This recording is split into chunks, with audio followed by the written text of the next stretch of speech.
எல்லாரும் எனக்கு ஏன் கேன்சர் வந்துச்சு, ஏன்னா ஒரு கேன்சர் பேஷண்ட் வந்த உடனே ஒரு பெரிய டிப்ரெஷனே. நான் பாவமே பண்ணதில்லை, எல்லாருக்கும் நல்லது பண்ணுறேன், ஒருத்தருக்கும் கெடுதல் பண்ணதில்லை, என் லைஃப்பில் நான் எறும்பு கூட தீங்கு நினச்சதில்லை, எனக்கு ஏன் கேன்சர் வந்துச்சு? இந்த கேள்வி தான் பெரிய கேள்வி. ஃபார்ச்சுனேட்லி நம்ம இந்தியாவில் உட்காந்து நாங்கள்லாம் பேசும்போது இந்த ஜென்மத்தில் பாவம் பண்ணலைன்னா போன ஜென்மத்தில் பண்ணிட்டு சொல்லிடலாம், அது ஈஸியாக போயிடும். இது போன ஜென்ம பாவம் இல்லை, முப்பாட்டம் காலத்தில் வந்த ப்ராப்ளம் நமக்கு தெரியல, நம்ம கண்ணுக்கு தெரியாத காரணிகள் நம்ம கிட்ட இருக்கு. அதனால கேன்சர் வருதுன்றது ஒரு 60-70 வயசு மேலே வருதுன்னா அது நியதி. அமெரிக்காவில் மெக்சிகோ மாகாணத்தில் 1,00,000 பேர் நார்மலாக இறந்து போனவங்களுக்கு போஸ்ட்மார்ட்டம் பண்ணாங்க, அட்டாப்சி பண்ணாங்க. அந்த 1,00,000 பேரில் 90% பேருக்கு கேன்சர் இருந்தது. அவங்க வாழ்நாள் அவங்க கேன்சர்னு வரல, கேன்சர் செல் உற்பத்தி ஆச்சு இருக்கு, ஆனால் அது கேன்சராக மாறல. ஒருத்தருக்கு கேன்சர் செல் உற்பத்தி ஆகும், ஆனால் கேன்சர் வியாதி ஆகாமல் போகலாம். நம்ம இந்த மாதிரி பலவிதமான விஷயம் இருக்கும்போது நான் ஒரு முக்கியமான தகவல் சொன்னேன்.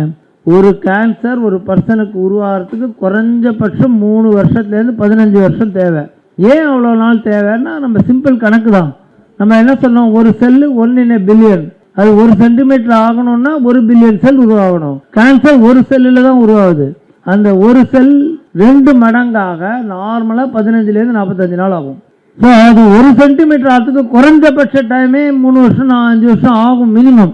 நிறைய இடங்களில் 1 சென்டிமீட்டர் இருந்தால் கூட கண்ணில் தெரியாது. தோலில் இருந்தால் 1 சென்டிமீட்டர் தெரிஞ்சு போயிடலாம், வயதுக்குள்ளே இருந்தால் அந்த 1 சென்டிமீட்டர் எந்த ஸ்கேன்லேயும் தெரியாது, அது எங்கேயோ போய் மூலையில் ஒட்டினா சுத்தமாக தெரியாது. ஸோ அதனால் ஒருத்தருக்கு கேன்சர் உருவாகி அது வியாதியாக வெளியில் தென்படுறதுக்கு முன்னாடி அதை கண்டுபிடிச்சா வியாதியாக வந்து சிம்டம் வரும்போது வைத்தியம் பண்ணுற மாதிரி வைத்தியம் தேவையில்லை, ராஜ வைத்தியம் தேவையில்லை, பயம் தேவையில்லை, செலவு தேவையில்லை. ஸோ இது ஆரம்ப நிலையில் கண்டுபிடிக்கிறது தான். இதை தான் நாங்கள் சொல்கிறோம். அந்த செல்லு கேன்சராக மாறுது, கேன்சர் ஆகி அது பரவக்கூடிய கேன்சராக மாறுறது, அதுக்கப்புறம் பரவுறது. இதெல்லாம் ஆகிறதுக்கு முன்னாடி அதை போய் திருட, வீட்டிலேருந்து கிளம்புறதுக்கு முன்னாடி அவனை பிடிச்சிட்டோன்னா திருட முடியுமா? அதுதான் கேன்சர் ஸ்க்ரீனிங்.